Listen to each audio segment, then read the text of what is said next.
வணக்கம் தமிழ் உறவுகளே.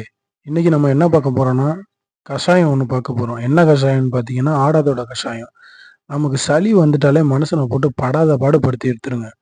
அந்த மாரி சளி தொல்லையிலேருந்து நம்மள காப்பாத்திக்க, வறட்டு இருமலா இருந்தாலும் சரி, நாள்பட்ட சளியா இருந்தாலும் சரி, எதா இருந்தாலும் ஈஸியா குணப்படுத்தக்கூடியது. இது நான் பல தடவ பயன்படுத்தி என் அனுபவத்துல சொல்றேன். இதுக்காக ஒரு 4 ஆடாதோட இலை, 3 ஓமவல்லி இலை, ஒரு சிட்டிகை பெப்பரு, தேன் 1 ஸ்பூன் கலந்துக்க போறோம். அதுக்காக எல்லாத்தையும் எடுத்து வச்சிருக்கோம்.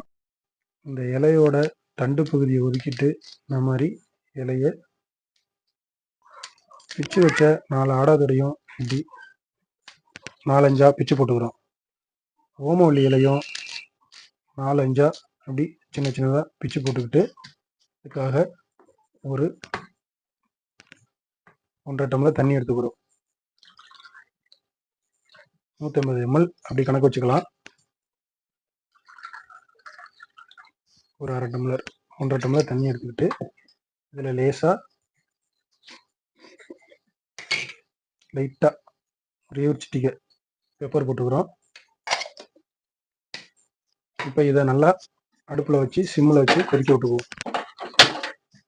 இப்படி நல்லா கொதிக்கிறப்ப நல்லா இந்த 1.5 டம்ளர் தண்ணியும் 1/2 டம்ளராக சுண்டுற அளவுக்கு நல்லா சுண்டை காய்ச்சிக்குவோம். இப்போ நம்ம கொதிக்க வச்ச கஷாயம் நல்லா சுண்டிடுச்சு. என்ன பண்ணுறோன்னா, எந்த டம்ளரில் அளந்தோமோ அதே டம்ளரில் 1.5 டம்ளராக ஊற்றின தண்ணி 1/2 டம்ளராக வர அளவுக்கு நல்லா சுண்டை காய்ச்சிட்டோம். சுண்டை காய்ச்சி தண்ணி கஷாயம் இப்படி தான் இருக்கும். இப்போ நம்ம இதில் கரெக்டாக 1 ஸ்பூன் அளவுக்கு தேன் எடுத்து மிக்ஸ் பண்ணிக்க போகிறோம். தேன் கட்டாயம் சேர்க்கணும். இது ஏன்னா அதிகமான கசப்பாக இருக்கும்.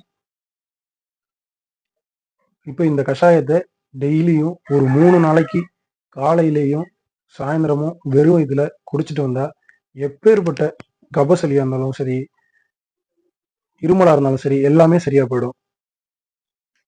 இந்த கஷாயத்தை நான் பல தடவை குடிச்சு சரி பண்ணியிருக்கேன். நான் என் சளிக்காக ஹாஸ்பிட்டலும் போய் செலவு பண்ணதே கிடையாது. இது போல யூஸ்ஃபுல்லான வீடியோஸ் போடுற இது நம்ம போஸ்ட்டுங்கிற யூடியூப் சேனலை சப்ஸ்கிரைப் பண்ணிட்டு மறக்காம உங்க ஃப்ரெண்ட்ஸுக்கு ஷேர் பண்ணுங்க மற்றும் நம்ம இன்ஸ்டாகிராம்லையும் ஃபாலோ பண்ணுங்க.